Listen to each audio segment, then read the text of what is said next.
Good afternoon, everyone. My name is Ryan Brown, and I'm the founder and artistic director of Opera Lafayette. We would like especially, of course, to thank Sue Vita, the head of music here at the Library of Congress, as well as her colleagues, Anne McLean and David Pilar, for helping arrange this and make it happen. And thank you all for coming. One of the great gifts of being a musician on Capitol Hill is being able to walk over just a few blocks and avail yourself of the Library of Congress. Since I moved here in the 1990s and founded the ensemble which became Opera Lafayette, and particularly, of course, before the era of online research, I've had the great joy of being able to discover old scores over in the music division here in the Madison building. And I've even also, of course, had the opportunity to, as many of you I'm sure have, to hear ensembles for the first time in the Coolidge Auditorium. And in fact, I've even had the opportunity to bring Opera Lafayette and do the Rameau opera Pygmalion in the Coolidge Auditorium for an audience that included my son's 4th grade class. So it's been a special place for a long time, and you know, how many people can say they have the Library of Congress in their own backyard? So we're all very lucky. I wanted to tell you a little bit about our connection to these distinguished French visitors, Sylvie Bouissou and Matthias Auclair. And it comes through my friend and colleague, Nizam Katana, who is also Opera Lafayette's board chair, and who made the introductions over the past number of years. Our connection, Nizam and I met in the late 1990s and early 2000s because we shared a love for the composer Rameau, Jean-Philippe Rameau, and you heard Opera Lafayette's recording of arias from Platée as you were coming in from Rameau's Platée. At the time, Nizam urged me to explore some of the lesser-known masters of the 18th century, and it was soon that Opera Lafayette was planning a modern premiere of Oedipe à Cologne, or Oedipus at Colonus, of Sacchini. And it was during that time that he met Matthias Auclair, and who assisted us at the Bibliothèque Nationale in finding and securing historical performance materials which would be the basis for our own performance and premiere recording. A few years later, Nizam learned that Sylvie Bouissou was working to create modern editions of Rameau works that had not yet even been performed, and helped support the creation of the edition of Les Fêtes de l'Hymen et de l'Amour, ou Les Dieux d'Égypte, that's a title for you, a mouthful, and which Opera Lafayette performed during its 15th anniversary in 2014 at the Kennedy Center Concert Hall. So fast forward a few years, and we learned that Sylvie was working on Io, an unfinished opera by Rameau. And what an extraordinary thing we thought it would be to be able to give the premiere, not the modern premiere, but the premiere of a Rameau opera. So as we were beginning to plan it, we also decided to do 3 years of festivals dedicated to a particular era. The first, going backwards in 18th century French history, the first dedicated to the era of Marie Antoinette, the second dedicated to the era of Madame de Pompadour, and the third to the era of Madame de Maintenon. In other words, the eras of Louis the XVI, Louis the XV, and Louis the XIV, but seen through the eyes of 3 important women of their periods. So the Rameau's Io was obviously a candidate only for the period of Madame de Pompadour's, the era of Madame de Pompadour, and because it was a short 1-act de ballet, we wondered what would we pair with it. And well, so about the same time, 2 of the long-lost scores of the composer de la Garde's trilogy, La Toilette de Vénus, suddenly appeared for the first time at a private auction in France.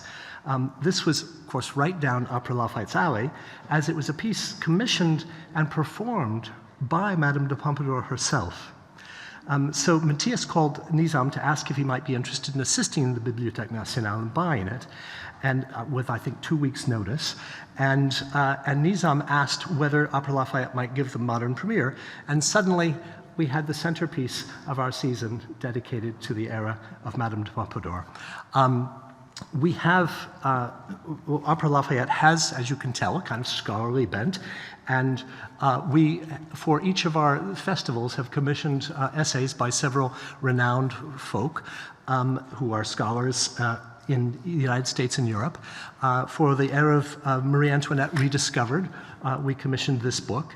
And for this year's era of Madame de Pompadour, we commissioned this one with essays by both Sylvie and Matthias. And you'll find I think we have one for everyone who would like one on your way out the door towards the back. So please take one and enjoy it. It's, you won't read it all this afternoon, I can guarantee you. Our French guests will tell us this afternoon about the process of both collecting and preparing works of music in France. But first, we're really excited to hear from Suvita herself about the Library of Congress's own process and it's one that's Matthias has told me is longer than the Bibliothèque Nationale's. So we have a tradition to uphold here, and we're looking forward to have Sue tell us about it. I have to chuckle when I start because it's sounding like a competition. Who's older than who? And I think actually I win. But if we are talking about how long our respective music departments in national libraries have existed, then the Library of Congress is a little older than Matthias. But I don't think, that might be the only place within the collection where we are the winner. So I'm not going to look on it as a competition. I'm going to look on this as just an education, give you an idea of the history of the music division at the Library of Congress. It is what it is, and we have done very well for ourselves considering the fact that we're a very young country in comparison with France. So the music division of the Library of Congress is home to one of the world's, I think we could say this safely, the world's great collections of the notated record of Western music. Because when we first were a country, we didn't have our own music. We were importing Western music from Europe. And so consequently, a lot of the materials that we have in our collection are originally from Europe. As with the Library of Congress as a whole, the music division's holdings are international in scope and vast in their chronological reach. The music collection's story begins in the late 18th century, and in many respects, it parallels the growth of the United States government. Library of Congress dates its establishment from 1800, when President John Adams signed into law a bill appropriating, get this, $5,000 for the purchase of books for the use of Congress. Now, in those days, that meant usually legislative materials, the legislative records of other people's government. And then in 1802, President Jefferson signed the legislation that officially established the library and appointed the first librarian of Congress. So the library's first catalog was issued that year, and it had a whopping 964 books, 9 maps. And by 1814, the collection had grown to about 3,000 volumes. And nearly all of them were printed in Britain and acquired from British booksellers. But the entire library, then housed in the Capitol building, was destroyed in the War of 1812. They used the books to start the fire. So the library was finished. In 1815, Congress approved the expenditure of nearly $24,000 to recommence the library by purchasing Thomas Jefferson's personal collection of nearly 6,500 books. And that was the finest library in the United States at the time. The breadth of the subjects contained in the Jefferson Library, as you can imagine, were nothing like the legislative materials that started the fire. But Jefferson's letter offering to sell his collection to Congress contains his famous view, which still is a beacon for us at the library. There is, in fact, no subject to which a member of Congress may not have occasion to refer. That was his rationale for offering and urging Congress to purchase his collection. And Jefferson's library contained 13 books on music history, pedagogy, and literature. And it was these 13 books to which the music division traces its ancestry. Now, when I think back to having no books on music in the Library of Congress, and then these 13 books being the core for starting the music library and the music as a subject matter in the collection. And now I look fast forward to streaming and intellectual property and IA and all of the things that we are facing as challenges to music for composers and artists and all of that. I think, thank God, Jefferson had 13 books on music in his library. For much of the 19th century, the collection of music materials in the Library of Congress grew very slowly. And by 1870, remember we were talking originally 1850 when we purchased his library, we numbered approximately 500 song books, biographies of composers, and reference books. Again, most of them British. I mean, it was easier for us to read English than it was to read French. That was all to change dramatically, however, with the passage of the Copyright Act of 1870. Now, that provided not only for the centralization of the United States copyright deposit program, where all the everything that you wanted to copyright had to be deposited in the library, but adding to that, there was a consolidation. Before that, the copyright process was done in the states, and then now they're all brought together into Washington. And not only from that day forward, but also prior to that, they were scooped up and sent to Washington. And so all of a sudden, not only were there some 36,000 music deposits added to the library's collections, the earliest of those date from 1798, but there's also an enormous increase in the annual receipts of musical items. I get the feeling that there was a lot of writing about music in those dark days when there was really nothing else to do at night, that maybe they were just composing right and left.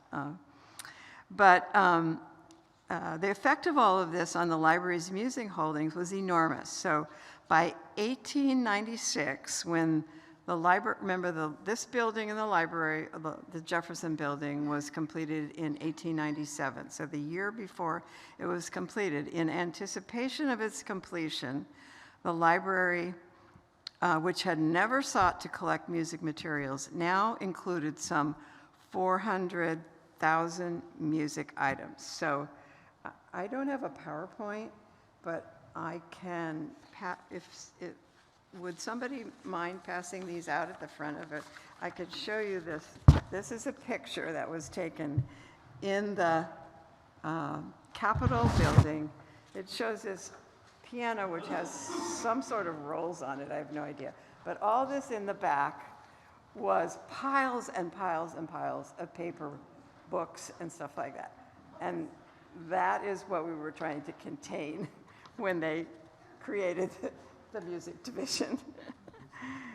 And in addition to the fact that we had all of this material, we had to create the music division because this is like having another language.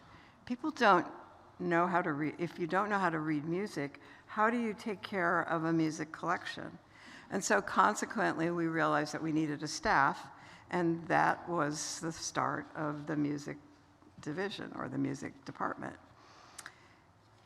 So if the history of the library's music holdings began with the 13 music books in Jefferson's library, the history of the music division began with the reorganization in 1896 in anticipation of this building being open. And here's the interesting part. The music department was established on an experimental basis and in its own set of rooms. So began the experiment. Now, there's nothing that I can find that says the experiment was ended, so it's possible that we're still just an experiment. But very quickly, the experiment took on a much greater and more enduring significance with the appointment of Librarian of Congress Herbert Putnam in 1899. And Oscar Sonic was an American-born, German-trained biographer and musicologist with a great interest in American music. And he was the chief of the new music division, and he was appointed in 1902. And Putnam's ambition was for the library to become at once the library for Congress and also for the American people, and to make the music division an active research center that would affect the life of American people. So to that end, he set about to develop a vigorous acquisition program that would bring the library a world-class collection of books and scores that would support world-class study of music. And this is all the more remarkable when one realizes that in 1891, there were very few European music publications. Librarian Putnam gave Sonic specific instructions to make the music collection at the Library of Congress the most complete research library in the United States, in the manner of the great European libraries. And if Sonic were here today, I think that he'd be pretty pleased that this has been accomplished. He understood the interrelatedness of American music and the European art music tradition, and he quickly developed long-range collection goals, which from the outset included opera. One of his earliest and most remarkable acquisitions was the Albert Schatz collection of more than 12,000 opera librettos, which quickly became a touchstone for the music division's opera holdings. This, I would show you, is a Schatz libretto. It happens to be Così fan tutti. And there are 12,000 of these in the library's collection. If you are a fan of opera, you know that back in the day, these little editions were purchased and taken to the opera, and people followed along the libretto. So we have 12,000 of these in the library, so it's perfect. As well, Sonic's tenure as chief of the division saw the acquisition of approximately 7,000 opera scores. And an additional remarkable project he instituted was an effort to obtain full scores for operas and other dramatic musical works that were otherwise unprocurable because they were all in the French National Library. No, I'm kidding. They were just otherwise unprocurable, either because they had never been published or because antiquarian imprints were not available. So this project, which began in 1903 and lasted until 1939, produced manuscript copies of scores from in other words, he sent copyists to Europe, to the major libraries, more than 36 European libraries, including the Bibliothèque Nationale. And all told, more than 600 manuscript scores were copied in manuscript for the Library of Congress. And among them, 48 from the Bibliothèque Nationale, copied between 1904 and 1924.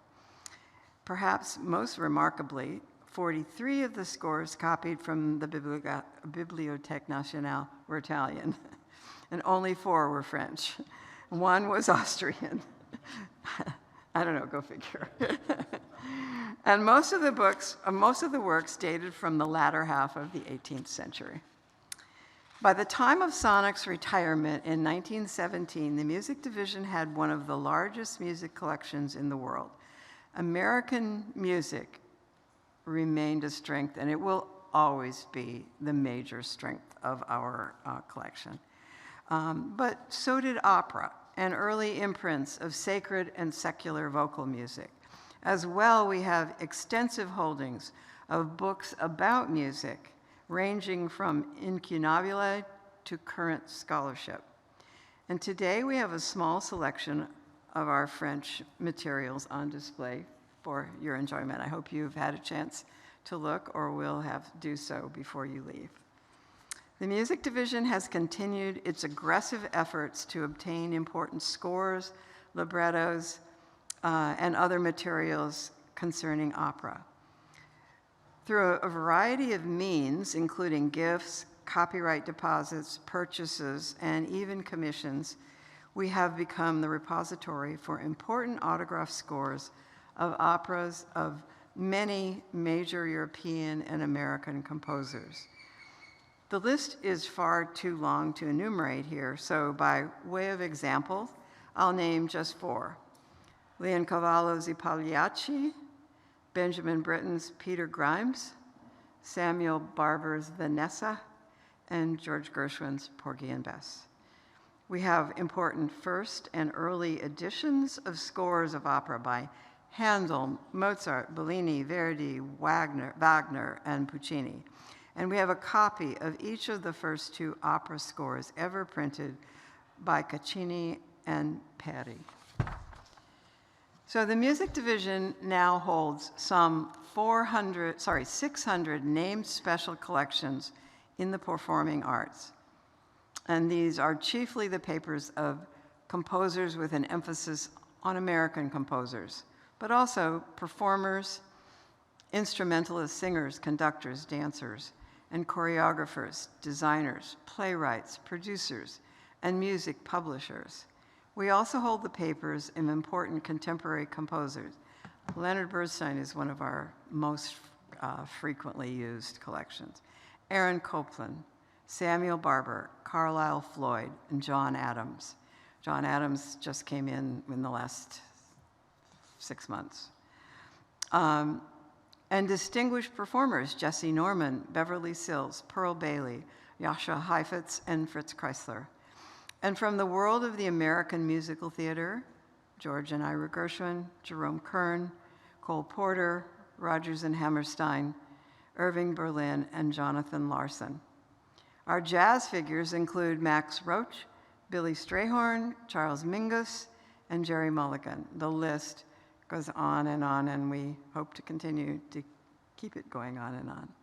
Our collections now number more than 25 million items, including manuscript and printed scores, books, letters, photographs, programs, set and costume designs, scrapbooks, business records, and musical instruments. And now, well into the music division's 2nd century, the library's our collection expansion shows no sign of slowing. And so I guess the experiment goes on. Thank you.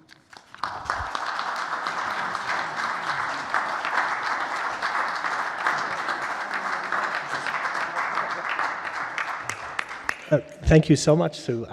It's an amazing history, and a couple of names that you bring up have been important to us.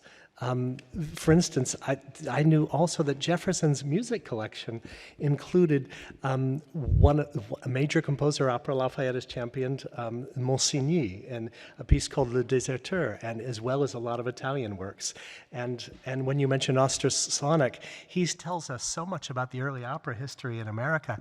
And people probably aren't familiar with the fact that there's an extensive history. And when you speak about musical theater and your great collections here of Jerome Kern, from et cetera, there's a precedent for that in France with opéra comique, which is theater and dialogue and music put together.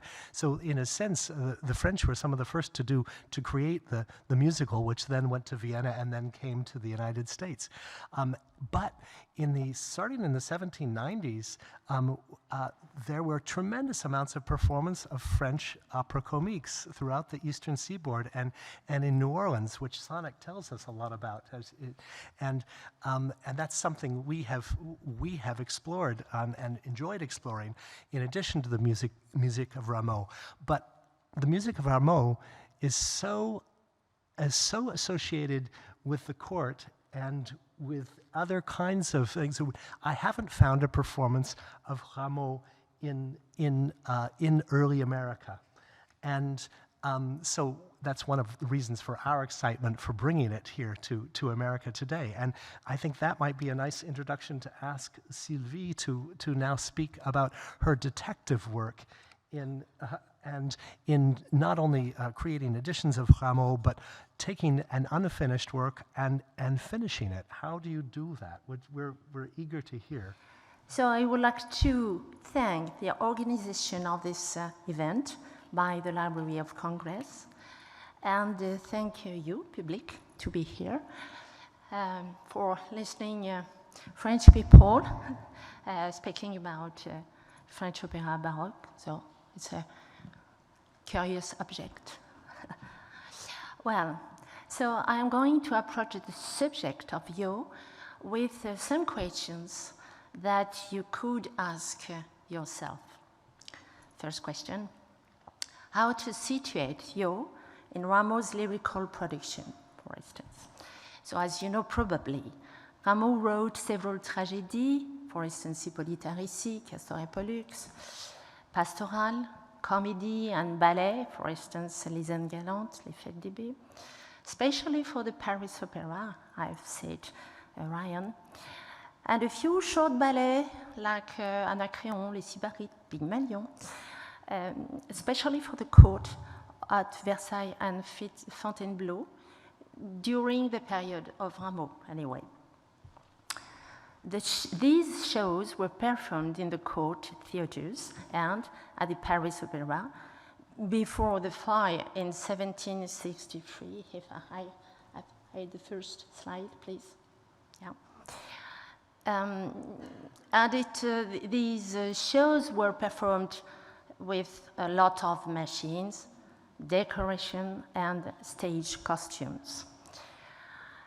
They had not the same problem of financial support that we have, I suppose.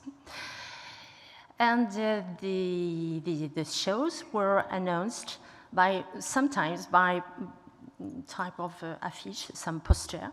Slide 2, please. For instance, this one for Castor et Pollux, associated, as you can see, with Il Geloso in Cimento, an Italian opera buffon. With also decoration. Slide 3, please. This one is for Les Indes Galantes. Stage costumes. The next one, please.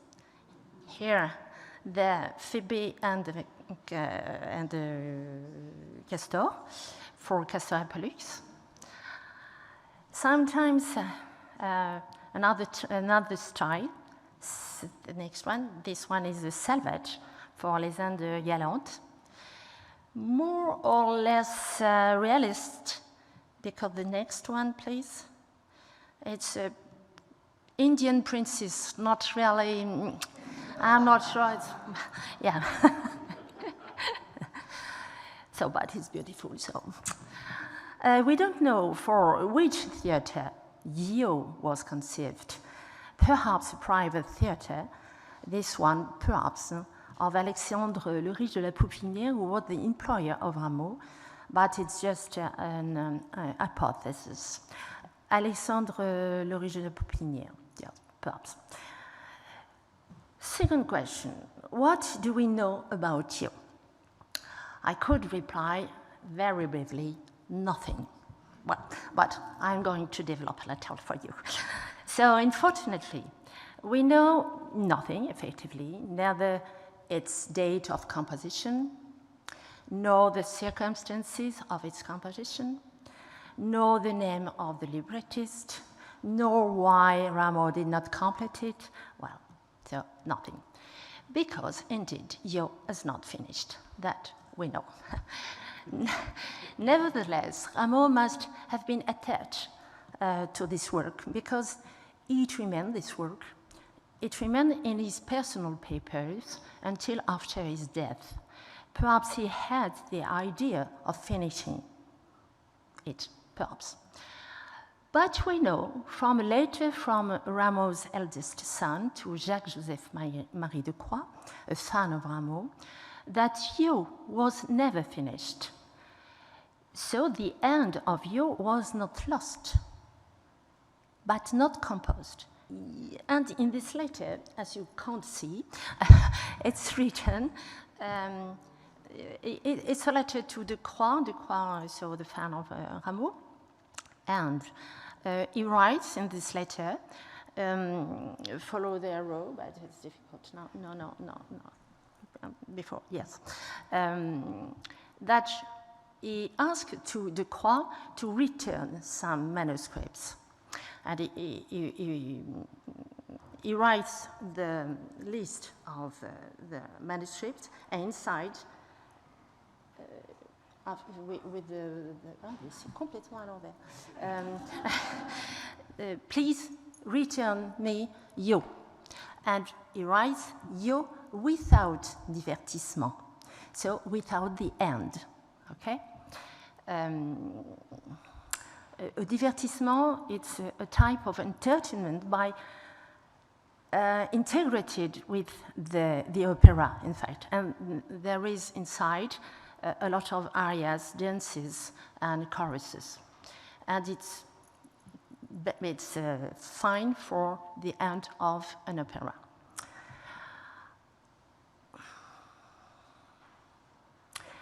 So, today, the Bibliothèque nationale de France conserves two musical sources of Yo. Next one, please. Slide, yes.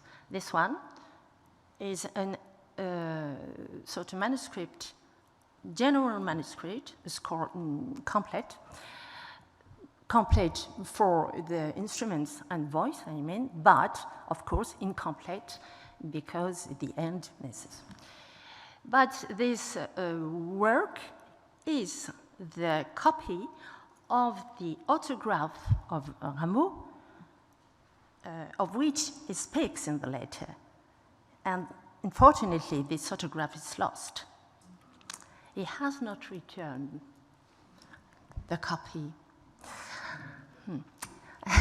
And this copy is very late, around 1778, probably ordered by de Croix for completing his collection, because he wanted de Croix to offer a complete collection of the works of Rameau. And there is another source, this one, it's just a little page, of course, a performance material corresponding to this score. This set of part books, incomplete too, is an incomprehensible situation. Why? Because it doesn't make sense to have performance material prepared when the work is not finished. It's an evidence, isn't it?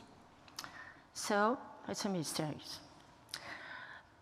Perhaps de Croix has wanted to propose some, in a private concert, for instance, some sketch of this unknown work by Rameau. It's an hypothesis. So the question was to publish or not to publish Yo with an end. In the context of Rameau's Opera Omnia, I had two options. Firstly, publish Yo, like that, incomplete, and condemn the work to never be performed. Fortunately, I met Ryan Brown and Nizam Ketane, and they wanted to have a scoop for Lafayette. Isn't it? Yes. And so, a scoop with a non-work by Rameau with Yo, it was wonderful. So, it has been my option to complete the work and give it a possible life at last after almost 300 years. So with Thomas Souris in charge of the critical edition of Yo, we have chosen the second option, but it was quite a challenge, believe me. The task was not easy because as musicologists, we wanted a scientific justification. It was not just, again, an exercise of composition. No, the idea was to make sense with a possible end for Yo. How we do that? After thinking a lot, we have established a serious connection with Platé. Platé is a comedy, ballet bouffon, to be exact, was composed in 1745 for the first marriage of the Dauphin, comment on dit? Dauphin? And the, okay, thank you, Rebecca, and the Infanta of Spain. It was performed at the court at Versailles only twice in a first version. A first version, I say a first version because with Rameau, there is the first version, sure, and the second one, and the third, and the fourth, and again. It's horrible for us, but wonderful for the players because it's very rich. The slide, please, yeah. Platé was performed in this salle du Manège de Versailles. Je ne sais pas comment on dit, Rebecca, salle du Manège. Salle du Manège, an area. Those of you who have been to Versailles, if you're standing with your back to that chateau and looking out, the building on the left was the stables, but there was a huge room in them that was turned into a theater for this wedding in 1745. Okay, thank you. And another slide to have a famous haute contre, Pierre Gilliot, in the role of Platé, the nymph. Special. And you thought drag was new.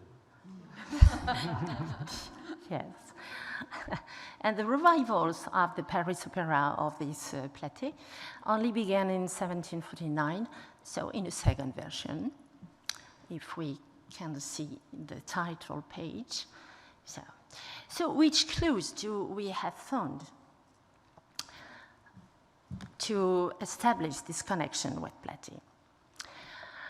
Firstly, the same love story between Jupiter and the nymph, Platé and Yo, with, in filigrane, the jealousy of Junon, Jupiter's wife.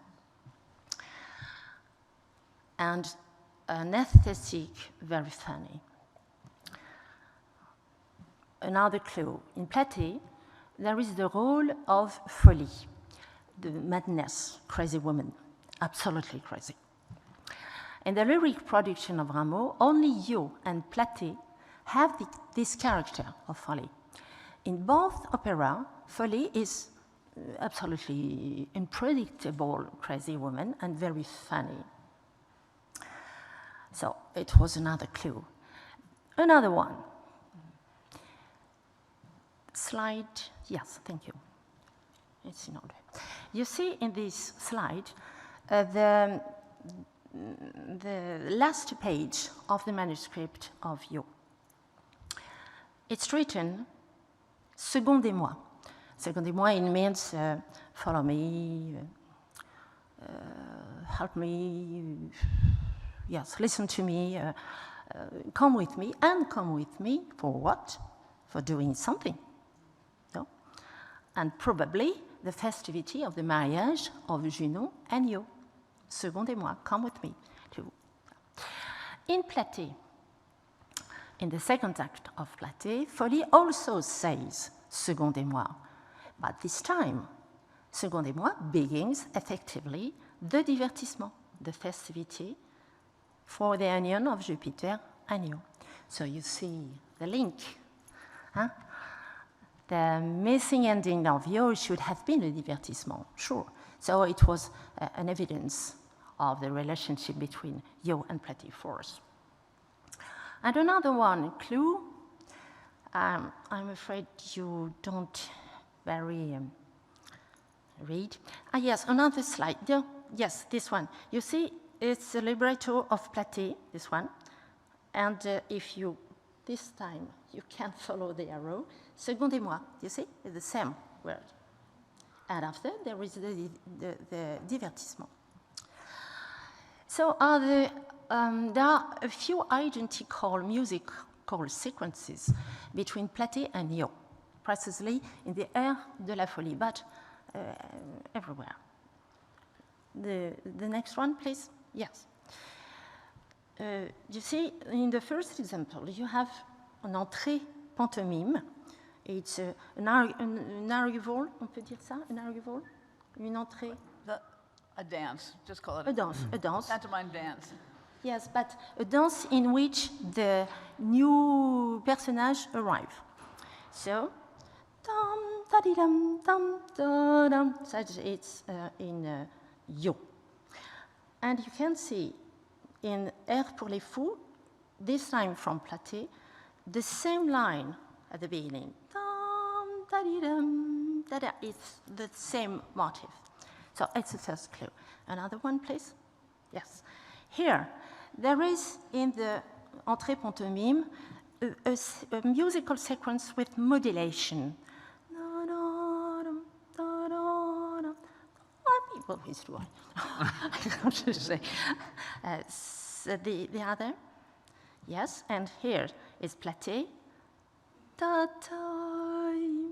The same sequences, and after.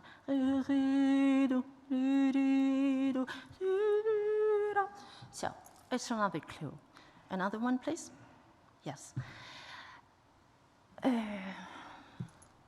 Yes, the first one, Platé, l'air de la folie, on le garde Apollon, Daphné se refusa,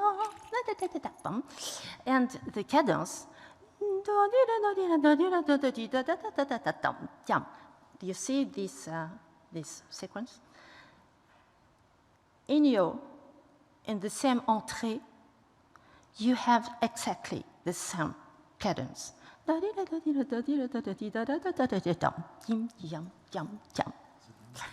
Sorry, I'm not singer, as you can hear. So, our editorial decision in relationship with a wish of Nizam Ketener and Ryan Brown for Opera Lafayette. Nizam and Ryan wanted to offer sort of a completely unknown work, and it was a wonderful opportunity. That is how Yo came to be programmed at Lafayette. With this kind of exciting experience, and generally on the production in the world, I know why I do this difficult and hard job, serving Rameau, an absolute genius.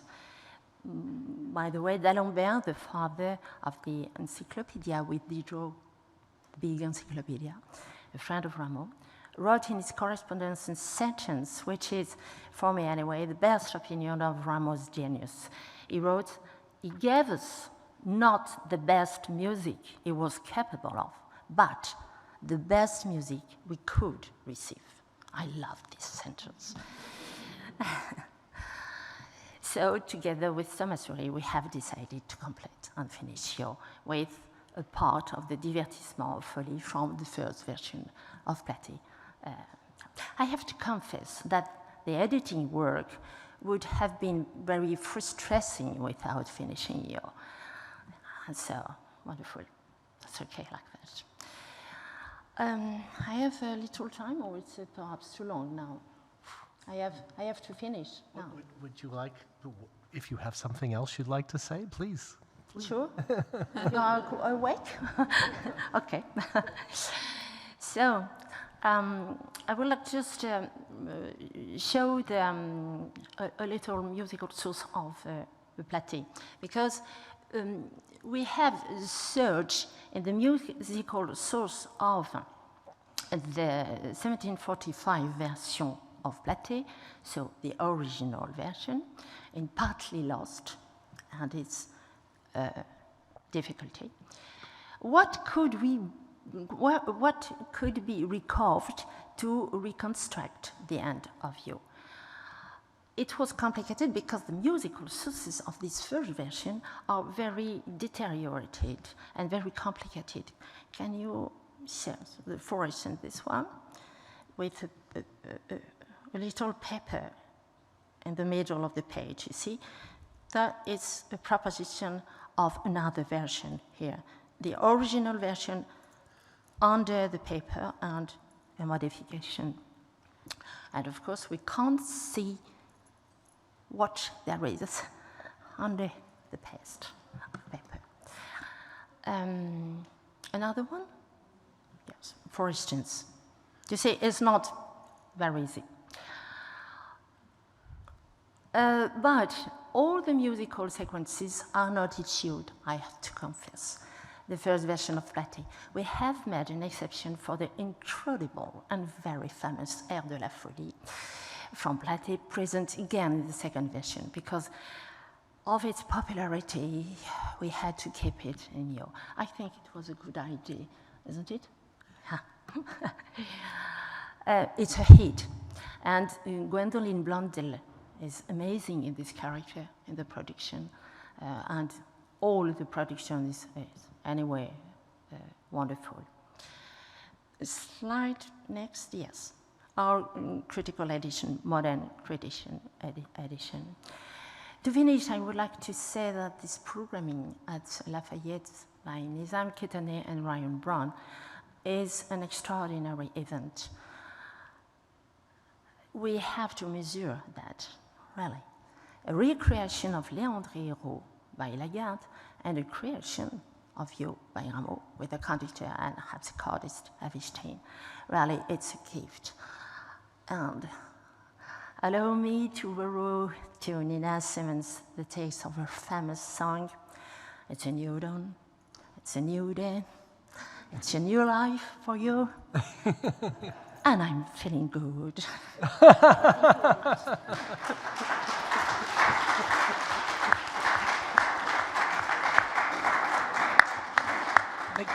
Thank you, Sylvie. I think it gives people a taste of just the kind of homework that goes on behind putting on a performance of a piece that we don't have a definitive edition for. But I think on this, you've alluded to not only the musical things. I mean, here, these what you're looking at right now are these chords that a violinist, if I had my fiddle, I could play yum tum tum, yum tum tum. Yes. Those are that's the music that Sylvie has taken from Platé, and it comes just after the end of what we have for EO, the second et moi that she mentions. And so, EO, La Folie, Madness, has just said, all right, I've been to Parnassus, they're in an uproar, and there's an inside joke for all those of us who work at libraries. She says, all the intellectuals are just hanging around with ancient manuscripts, and everything's going wrong up there, but I've stolen Apollo's lyre, and watch me try to play it. And so that's exactly what she does at this moment when we move from EO to Platé. But in my opinion, you have hit it on the bullseye. You have hit it on the mark, and that what we are really witnessing is we are not going from EO to Platé. We are going to EO to the rest of EO, and it just so happens that Platé used some of the best music, and created three-hour opera. So we're indebted to the people who have dedicated their lives to minutely looking at these scores and trying to imagine what's under that pasted page, and this particular aria that is up there. It's also, the story tells us the Apollo is so. In the story, as she alluded to, Apollo and Jupiter are wooing Io, but Jupiter's winning, Apollo's losing out. And this aria from Platée is about Apollo chasing Daphne unsuccessfully, and of course her being turned into a tree. So it's about Apollo's disappointment, which is really what Io is about. And the aria and the story behind this aria, which you included, fits so perfectly with Io. In fact, better than it fits in Platée. It's kind of in the middle. You can't quite figure out why they choose this libretto in these words in Platée, but here it makes perfect sense. And as she says, when La Folie comes out in our performance by Gwendolen Blondil in Machine Dazzle's 20-foot by 15-foot dress that makes any wedding dress that you've ever seen look like a bikini, it's pretty spectacular and a wonderful divertissement, a wonderful set of dances and entertainment that caps this opera, and we're so thankful for you to have done it.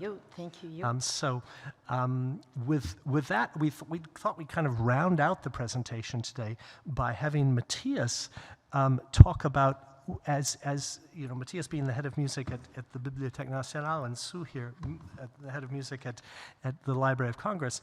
How is it different? How does the Bibliothèque Nationale?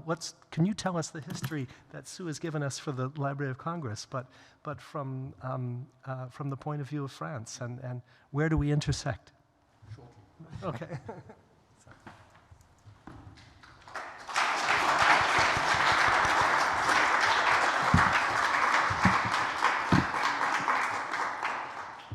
So, hello everybody. I'm very happy and honored to be here at the Library of Congress, and very grateful to Opera Lafayette and to all its entire team for being invited here in Washington. I would particularly thank Nizam Ketane, who is at the origin of the partnership between Opera Lafayette and the Bibliothèque Nationale de France, which has enabled the purchase of the manuscript of Léandre et Héro and the performances of this opera in Washington and soon in New York. Finally, I would like to thank the Library of Congress and the director of its music division, Sufita, for welcoming me here and for asking me to briefly present to you how the Bibliothèque Nationale de France strives to preserve the national musical heritage. In the spring 2021, a spectacular unpublished source on the activities of the Theatre of the Small Apartments, fitted out by King Louis XV for Madame de Pompadour at the Palace of Versailles, appeared on the Parisian market. The manuscript of the score of two opéras-ballets by the librettist Pierre and the composer Pierre de la Garde, La Toilette de Vénus and Léandre et Héro, created by the favorite before the king on February 1750, in addition to the revival of Aiglé by the same authors and given at Versailles for the first time 2 years earlier, under the title The Evening Amusement or Music. They formed with this work the trilogy entitled The Gallant Day.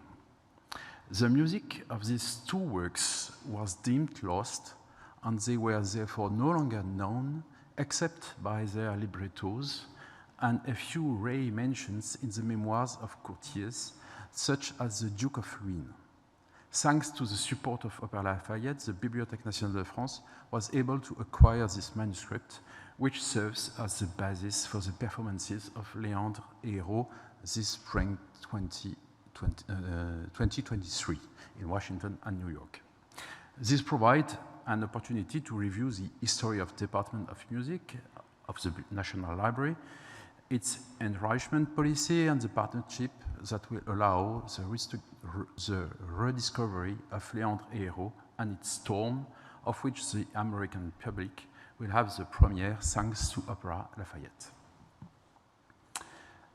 The particular attention paid to the musical heritage of the Library of the King, of which the Bibliothèque Nationale de France is the heir, dates back to the early 18th century.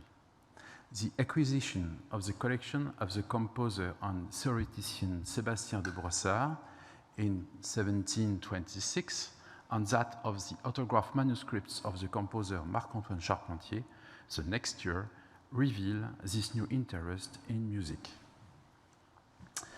From then on, the library voluntarily developed its musical collections, manuscripts or prints, from the modern and contemporary era within its printed books department, while those from the Middle Ages remains the purview of the manuscripts department and still are today. At the end of the Ancien Régime, the library received, for example, the bequest of the autograph scores of Jean-Jacques Rousseau, given in 1781 by his executor.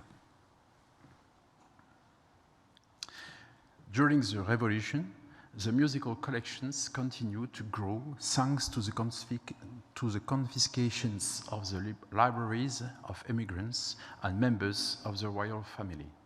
Mentioned explicitly by legislation since 1714, the legal deposit of printed music is reaffirmed in 1810 and 1814. It allows the very significant increase in musical collections, 2,000 to 4,000 titles per year, depending on the day enter the collections. The beginning of the 19th century is marked by a profound evolution of the status of autograph musical manuscripts. Until the end of the 18th century, the written compositional states written by the hand of the composer, draft, sketch, working score, autograph copy, are only preserved exceptionally, and the final autograph manuscript of a work is preserved by the composer, as was the case for Marc-Antoine Charpentier, only if the score has not been published. During the Romantic era, the affirmation of the figure of the creative artist contributed to gradually give a sacred dimension to what was once considered a simple utilitarian document, an intermediate stage of a score before its printing. The development of monumental edition also tends to establish the autograph manuscripts as a principal source of any scientific project. Unlike Prussia, which began in the 1820s to collect scattered manuscripts of the great Germanic masters, France remained in the background. The National Library did not develop or implement any policy for the acquisition of autograph musical manuscripts. The Royal Library, nevertheless, received some donations, such as the important collection of autograph manuscripts of Jean-Philippe Rameau, collected by Jacques-Joseph-Marie de Croix and seeded in 1843 by the heirs.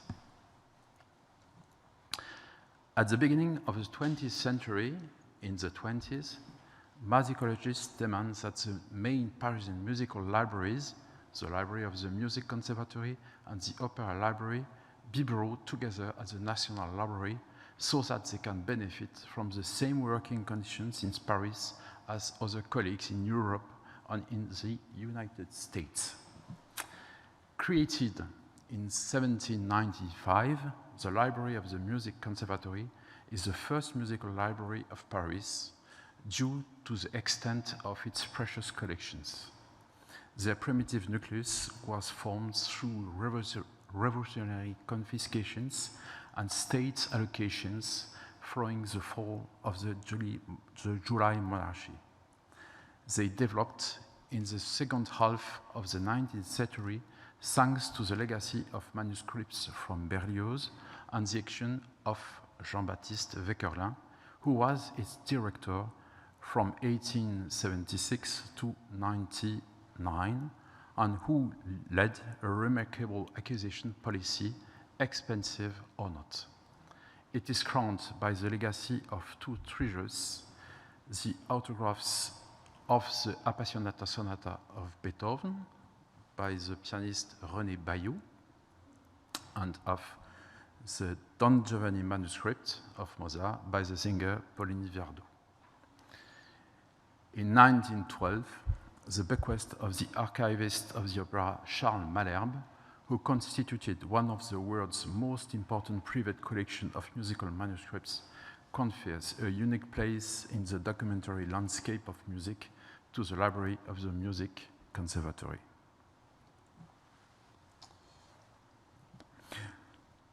More recent than that of the Music Conservatory, that of the opera was created in 1866.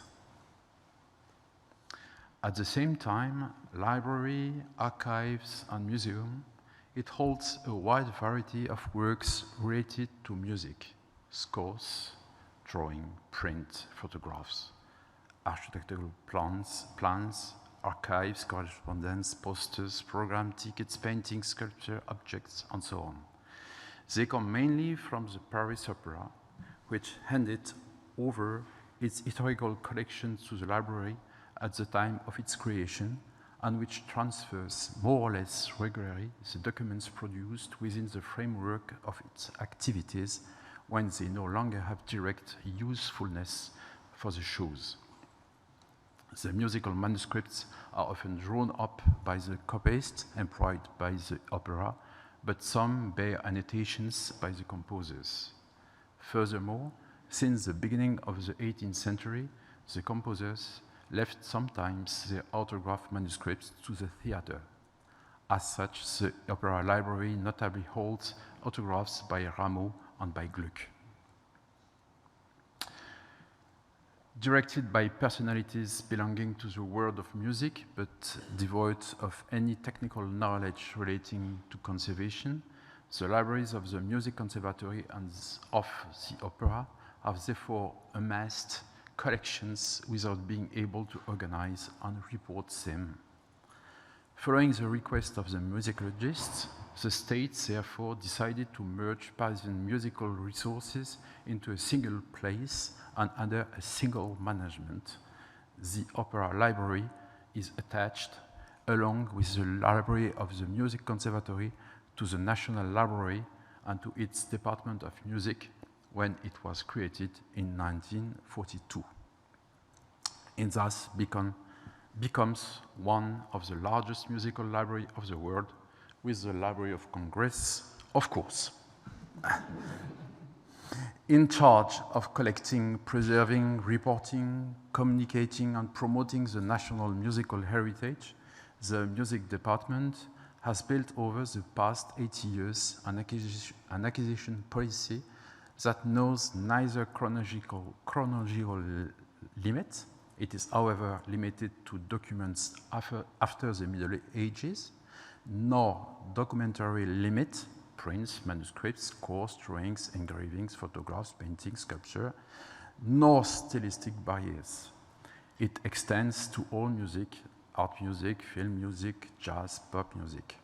It is also not confined to the works of French composers and extends itself to any production linked to France, as evidenced, for instance, by the acquisition in 1886 of the sketches and autograph manuscripts of the Rite of Spring by Stravinsky, created in Paris in 1913. Yes. Since its creation, remarkable holdings of autograph manuscripts by composers have entered the collection of the music department, often by donations, for example, the manuscripts of Gabriel Fauré or Olivier Messiaen, but by purchases too, like the manuscript of Charles Gounod, or very recently, the manuscripts of Jacques Offenbach. As far as possible, sets are preferred. Nevertheless, acquisitions are more often made randomly from sales of isolated manuscripts, such as the Bolero of Maurice Ravel, or more recently, the notations of Pierre Boulez or Métabol of Henri Dutilleux. The National Library of France is also very attentive to the entry of manuscripts of contemporary composers into its collections. As early as 1945, Richard Strauss donated the autograph manuscripts of one of his symphonic masterpieces, an Alpine Symphony. In recent years, composers have shown extreme generosity by donating important part of their work, or even all of it, like Michel Reverdy, Hugues Dufour, or the film music composer Gabriel Yared.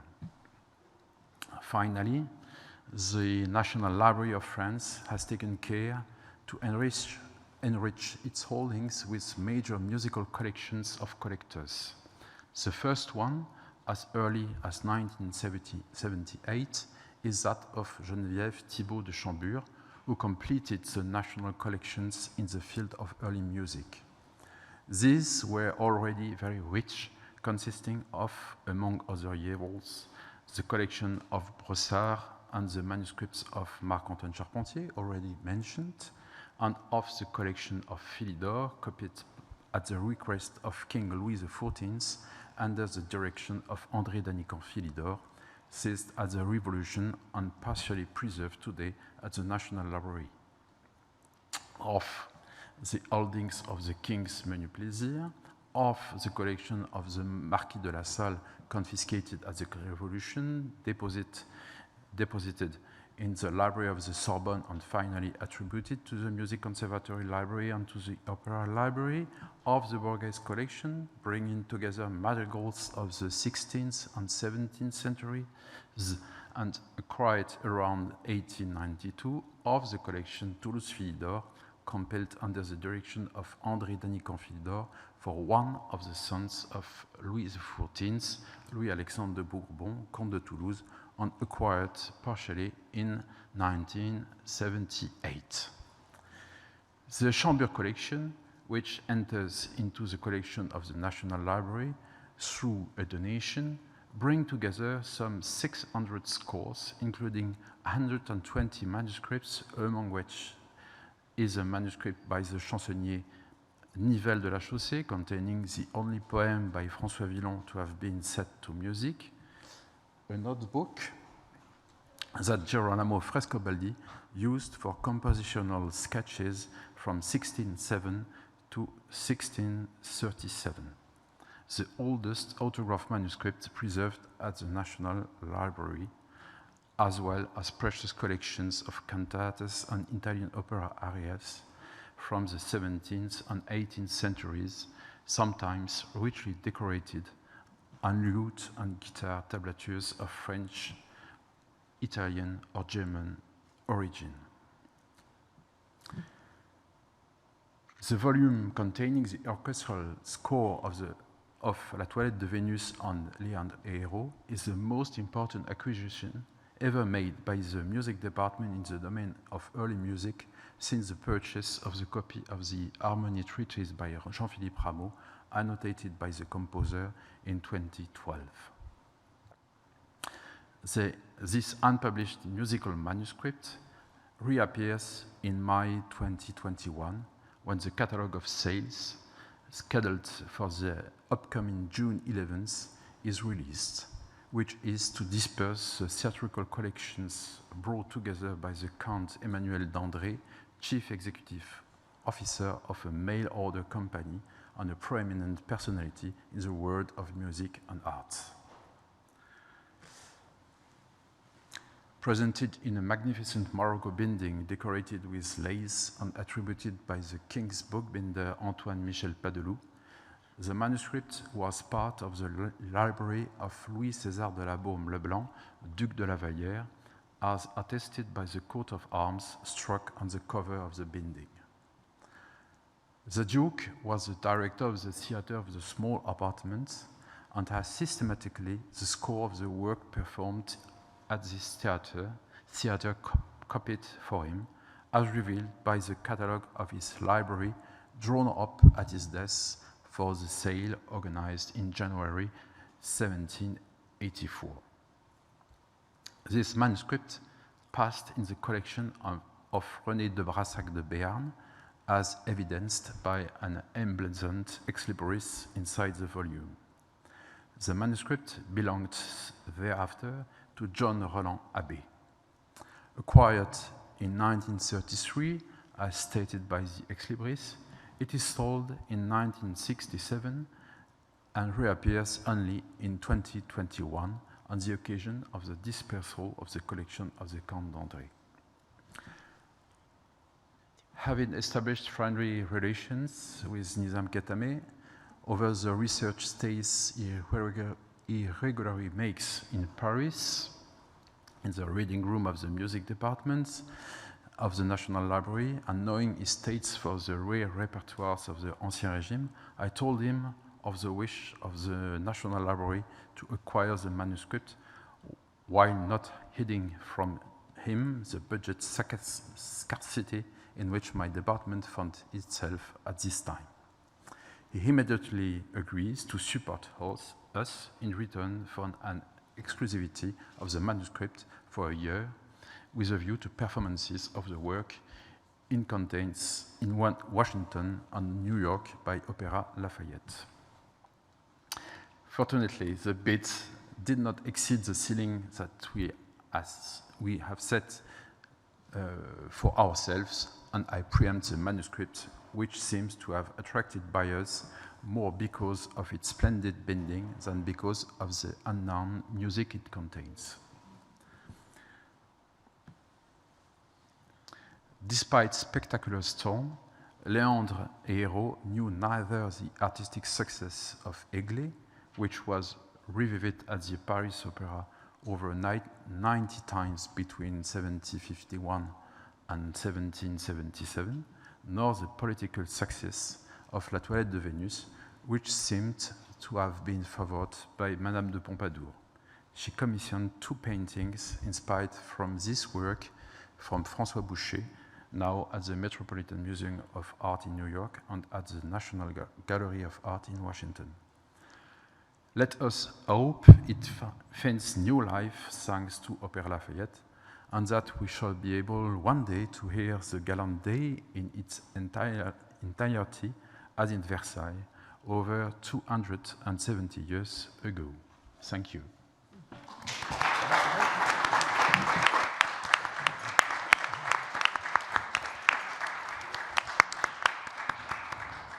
Thank you so much, Matthias. And you see that the complicated history of some of these scores and how many places they've been and how many disparate places you as a library gain materials from.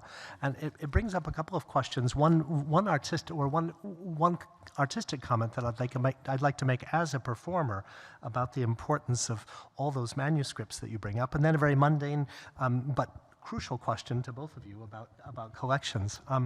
I just, as a performer, you've seen a lot of manuscripts and you've seen a lot of handwritings there. Isn't it amazing how different those things were? The Frescobaldi with the flourish and the minute detail of some of the other scores, and then the Beethoven one with all the crossing outs. Did you see the Appassionata Sonata?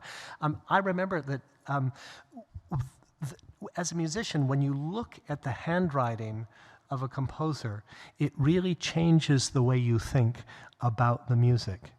And when you see the Frescobaldi, like that stuff, and just those swoops and swirls, you get a sense of the motion, of the musical motion of something, which you don't when it's printed, and when it's printed out in a modern, by Sibelius or Finale on a computer program.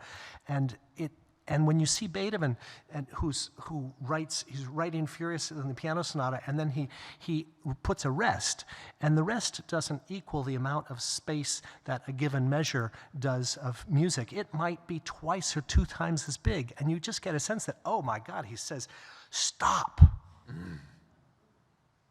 then go on.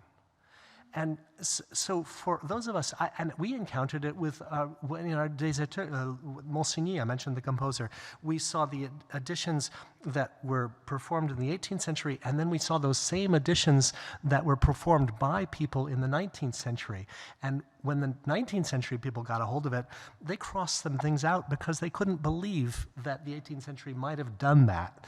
And we had to think, oh, well, how have tastes changed? And so it's just as a performer, I just want to say how important it is for us that you keep these manuscripts and then you make them available to us, because it affects how we feel about music and how we express it. And that actually hasn't been a concern for us with, or a possibility for us with the Léandre Héro, because as you said, it's a copy of something. It's not the composer's hand. And I'd like to ask Sue, because I was once on a panel for the NEA, and happily I was given something that, as a performer, I was really able to speak about enthusiastically. CRI, one of the Composers Recordings Inc., was applying for a small grant to take the recordings that existed of Charles Ives playing his own music and make them public, essentially create something that could be distributed publicly.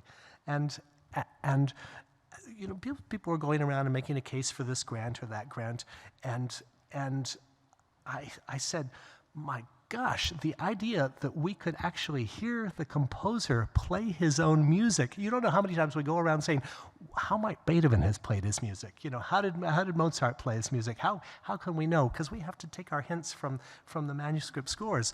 But at a certain point in the early 20th century, we can take our cues from recordings. And so I said, you can't not fund this. This is the most important thing here. And so I'm wondering, of course, you also have a huge sound recording library.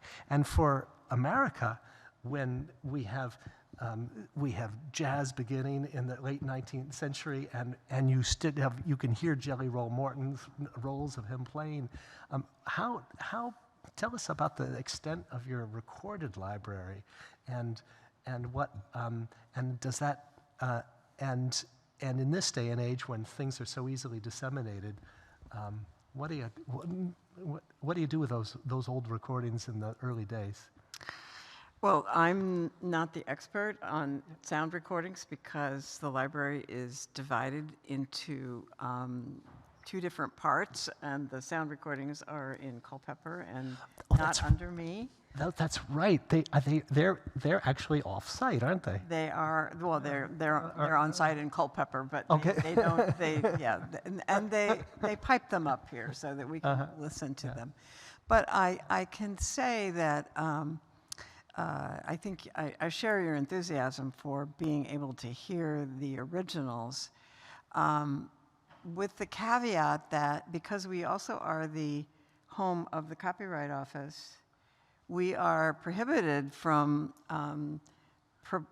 producing recordings of things which are still under copyright protection. And so this is a push-pull that we fight with or wrestle with or worry about all the time, and that is that we would love to disseminate things, but we need to protect the property rights of the creator. I know that the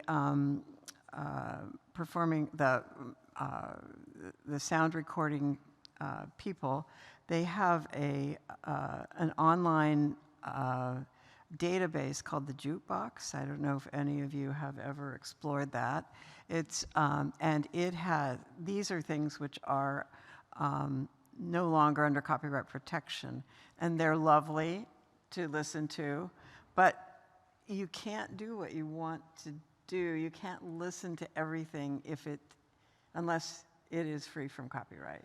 And so that's a conundrum that we deal with.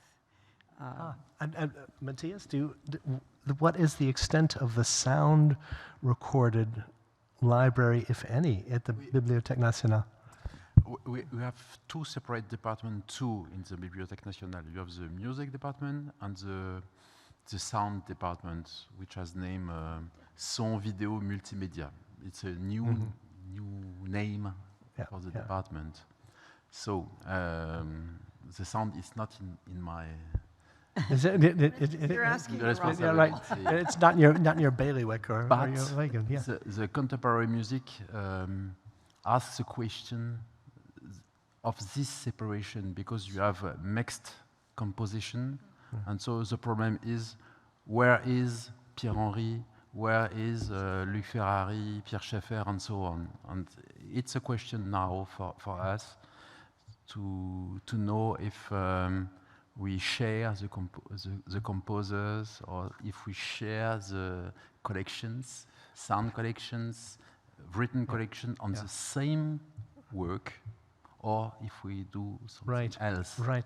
The written with certain types of artists who are first are performer artists, are performers who sing their own songs. Right? Is really is it belong with the written division or the recorded division? Well, that's interesting. And with the popular music, the question is very important too. Yeah. For the rap and for other form of popular music. Yeah. The distinction, the separation between written music and sound music doesn't exist. Sometimes it's arbitrary if it's created. Yeah. Yes. Well, it's very complicated because it's not just the composer that you're worrying about, and there are also rights, what they call mechanical rights.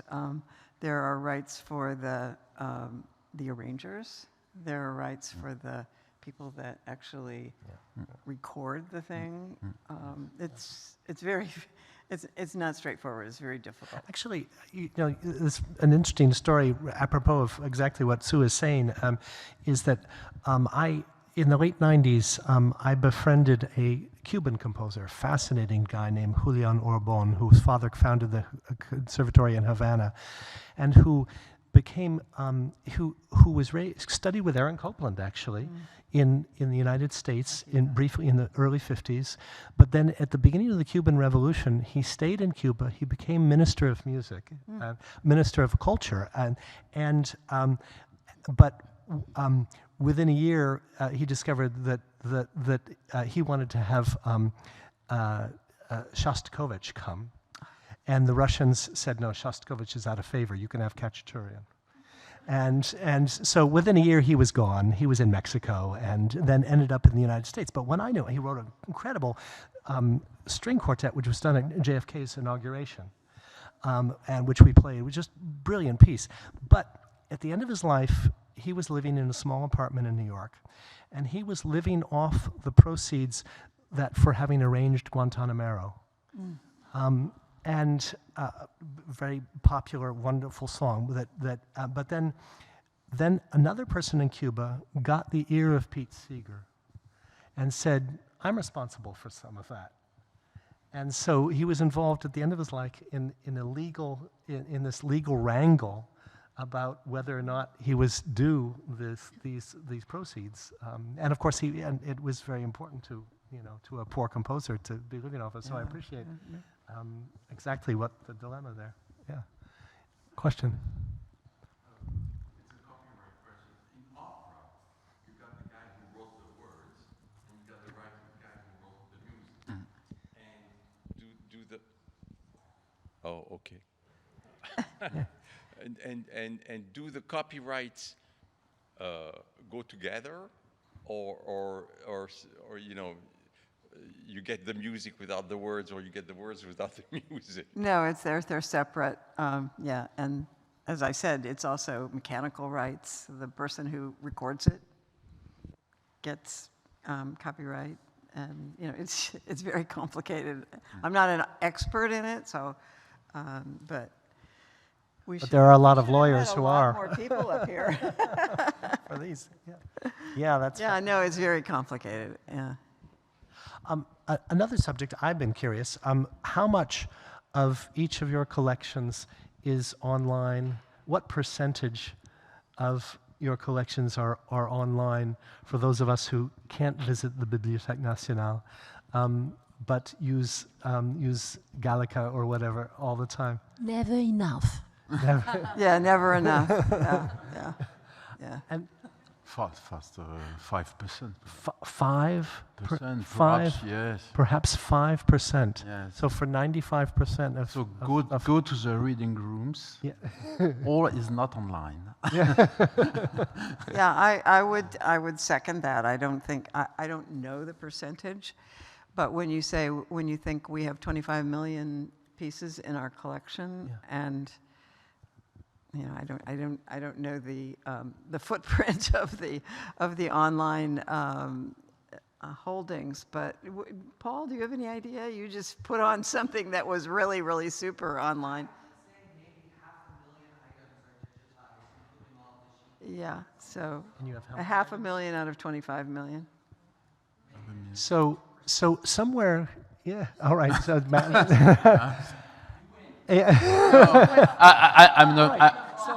I'm not sure. so obviously, Perhaps you know, 2% for me too. this takes. I won't win. Yeah, right. Well, so it takes funding, and we always, think that France is in such a great place for the funding of the arts relative to the United States, and that may not the same quite for libraries, perhaps. But how much private funding do you rely on for what, and if any, Sue, for the projects that That's you always an excellent question, because we would love to have more private funding, but it's really a hard sell to say, okay, you're a private donor. We have certain people that are really committed to things like, for example, our concert programming that we do and have done for almost 100 years. But it's a hard sell to say, because people look at it and say, well, this is a U.S. government organization. Why doesn't the government pay for this? So convincing people to put that prejudice aside and just say it's really important to back this program, whatever it is. If it's digitizing more things, if it's acquiring a wonderful manuscript. It's interesting, we have a lot of people that have donated funds for our concert series. That's an easier item to convince people to donate to. which we offer free to the public. Yes, everything is free. You're terrible competition for totally those of us who need free. to sell And tickets. It's a fabulous, yeah, exactly. But one of the things that I love about that, we have about 40 some odd funds. The most important ones, the ones that have been the most generous, are women. We have, I would say, 6 or 7 funds which are larger than $1 million, and they are all women. They were all donated by women. Now, one person, a cynic, told me, well, that's because they were donating their husband's money.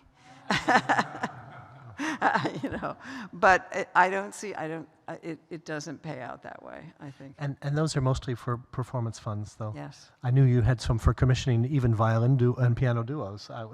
Well, yeah. What is there a mechanism for if you say, all right, we have a priority. Say we just acquired something that it's out there. I don't know what happened when Stephen Sondheim died, but people, I'm sure, hugely valuable thing. Stephen Sondheim's works, manuscripts. If they for some reason came to auction instead of he gave them to things, just totally fabricated conceptual thing. If they came to auction could you go to someone and could you say, we we want to have Yes. this great American composer's Yes, legacy. we definitely. Can you We work with that. In fact, we're working with something on that right now. As it happens, though, okay, so that's one way of acquiring manuscripts. The acquisitions of people's papers is very long, and it requires care and feeding and relationships that are built up over years. And that's what happened with Sondheim.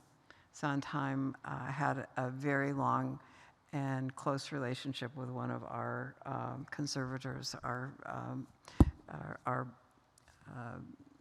Broadway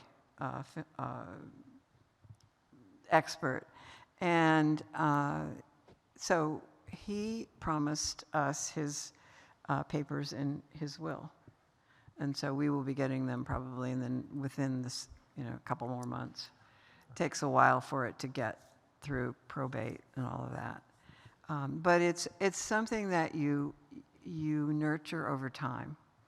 And it's not something that you can predict. Sometimes things come just by accident, or you don't realize that you've done something that have touched people and really encouraged them to give things to you. Others people, probably Matthias sees this too, they are inspired by the other collections that are in the library, and they want their collections to be in a library that has, Mozart, or has,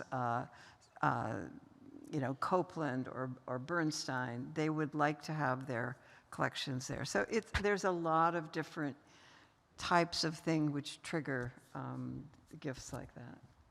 I'd like to be buried next to Bernstein too, but Yeah.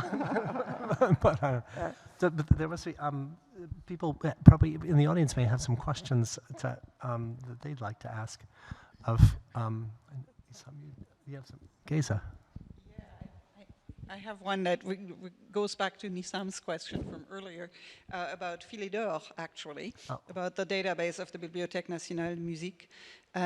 It has been my experience that things are put on as they get requested by people from elsewhere. Is that still the case? Is that still the policy? That's so. She says she mentions Filet d'Or. If someone comes to the Bibliothèque Nationale and says, I'm interested in this composer, and I'm going to perform this composer's work, but you don't have it online right now. Do you have a way of, is it a priority for you if someone from the outside says that? Yes, it's possible, and at this time, part of the policy of the Bibliothèque Nationale, the digitalization policy of the Bibliothèque Nationale, is to digitalize what people want, to be digitalized. So that's still the case? Yes. Yeah. Thank you. Yes. No. Fantastic. It's responsive to its constituents. That's how it's great. It's great. Other. Rebecca's. And I'm sorry, I think I neglected to introduce Rebecca Harris Warwick.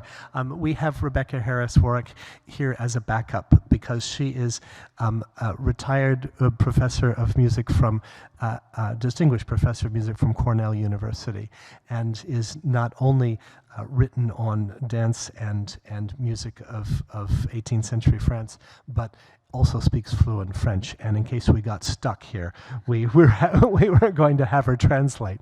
So, but you probably have a great question as well. I just wanted to make a couple of points as a assiduous user of libraries. The French call it rat de bibliothèque, and somebody who spent countless hours at the Bibliothèque Nationale and found things there that I just wanted to say, first of all, I think the panel like this, the marriage between scholarship and performance is just this my sweet spot. As a scholar, you sit there in your library and you're studying and you're looking at all these things, and then when finally somebody puts it on stage or makes it come to life, you feel like your scholarly life now has meaning.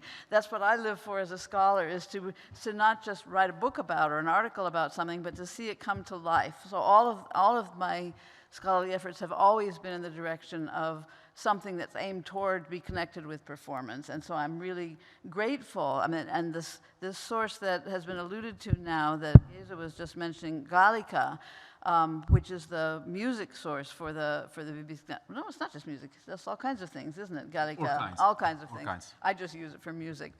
But I just wanted to say one more thing about using materials online.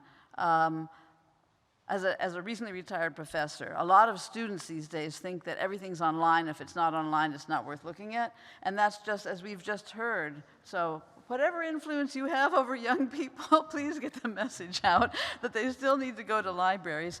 But one thing that's tricky with some of the materials that we're talking about is when you're digitizing a manuscript that's been used, and it might have pieces of paper glued down to it to cover up the changes that were made. And the Gallica does that. They scan these things and they lift them up, but it's not the same as when you're seeing it in the flesh, so to speak. It's much harder to figure out what's going on when you don't have the real document in front of you. So it's another time when I'm very grateful that these things have been scanned and they're available, but it's not sufficient. And you really need to, it doesn't, although sometimes librarians have to be convinced that you need to see the original now that they've been scanned. But the libraries are a wonderful resource, and this collection is fabulous too. I've actually worked more in France than I have at my own country's national library. But so I'm very, very grateful to all of the librarians of the world that are making this material available.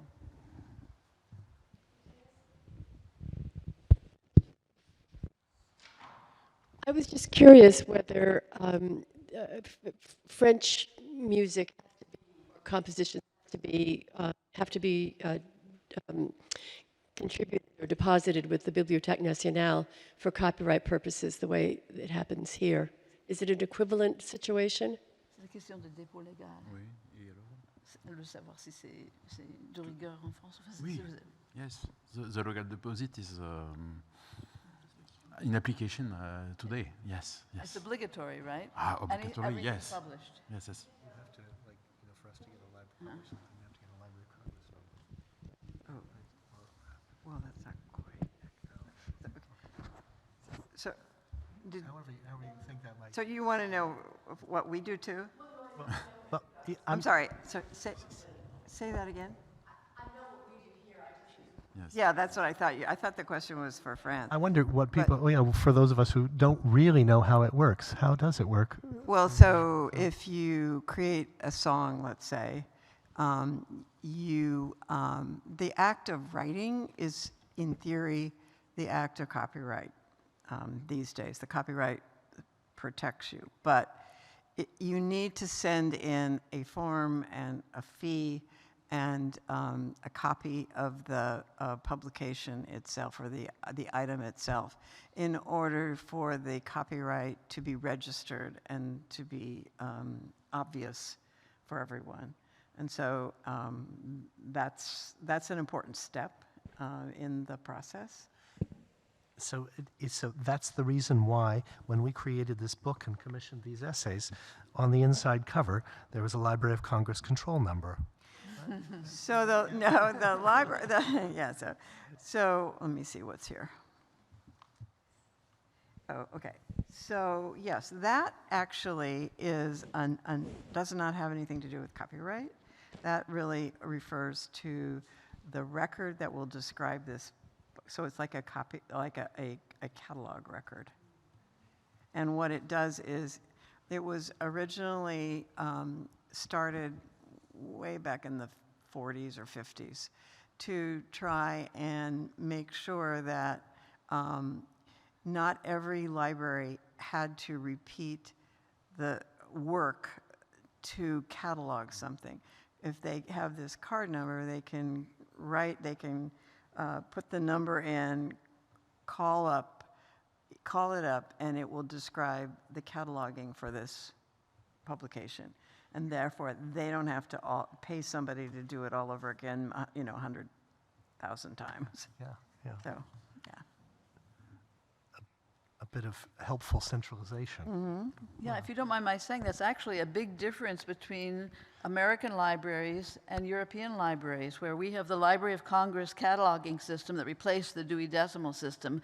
So that means in any academic library in the United States, you can go over to the ML410s, which are the biographies of composers, and you can find M for Mozart, and you can find the book, you'll know exactly where it'll be in any library, whereas the cataloging system, maybe you can say something about the cataloging system at the Bibliothèque Nationale.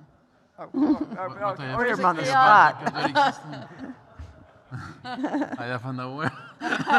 It's not, there's not the equivalent. If you go from Paris to Lyon, you can't go to the same place on the shelf with the same number and find the score by Rameau. Other libraries can reuse Your system?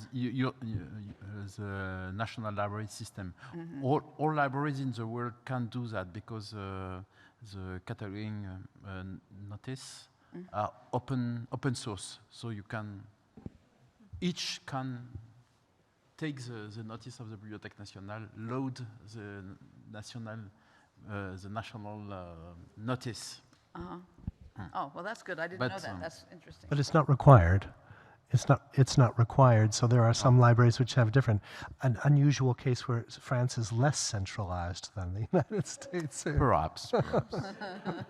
And perhaps on the legal deposit, we have now a law on the digital legal deposit on all kinds of documents, and especially on music. So it's a new legal deposit. One of the things I just also thought, here, we have, although you mentioned Culpeper, and I knew that that's where you kept film, and because of the danger, in part, right, of the materials that it's used. But mostly we're here at the Jefferson, Madison, and Adams building. But in the Bibliothèque Nationale, you referred to the Conservatory Library happening before, and of course the Royal Libraries, and then now. And I was talking with Nissam earlier. You're dispersed. The music can be found in different locations in Paris, right? Where is your location? Is the Richelieu? Richelieu, yes. And which is in central Paris. Yes. Yes. But there are some things which are in, those of us who remember when Mitterrand built the library, the huge buildings which look like a library book outside of there are different parts. Are there some musical things in that physical space? I have to say, music is everywhere in the National Library because the main collections are in the music department collections, both in Richelieu and in the Opera Library, in the Palais Garnier.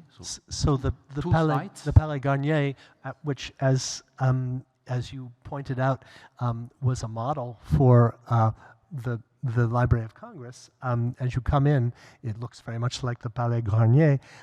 Palais Garnier houses the Bibliothèque de l'Opéra in France, which is where a lot of music hangs. It's almost as if we had the Metropolitan Opera had enormous amounts of manuscripts for hundreds of years. So, but you have rich music collection in the Performing Arts Department, which is in Richelieu. You have things about music in engravings department, in medals department, and you have a lot of books on music in the Bibliothèque François Mitterrand, in all printed department, especially in the department literature and arts, and you have music in the reserve and in the sound department. So you have music everywhere in the Bibliothèque Nationale, and you can find music collections in the Richelieu building, in Opera building, in Arsenal building, in Bibliothèque François Mitterrand building. So it's a great excuse to travel around Paris. Well, what we're trying to do, and I'm sure Matthias is working on the same thing. But although the actual sound recording, the physical objects are in Culpeper, they send them up here. The reading rooms are here, so it doesn't really matter where they are. We use them in a central place. And the same actually with films. If you ask for something to be able to be, viewed, you have to give enough time so that they can digitize them. But they will be able to be used even though they physically reside in Culpeper. They can use them here on the Hill. So it doesn't matter where the physical location is. It's a centralized system. Would you just tell, go ahead. Matthias. Well, I'll ask Matthias then. There is no such system at the Bibliothèque Nationale.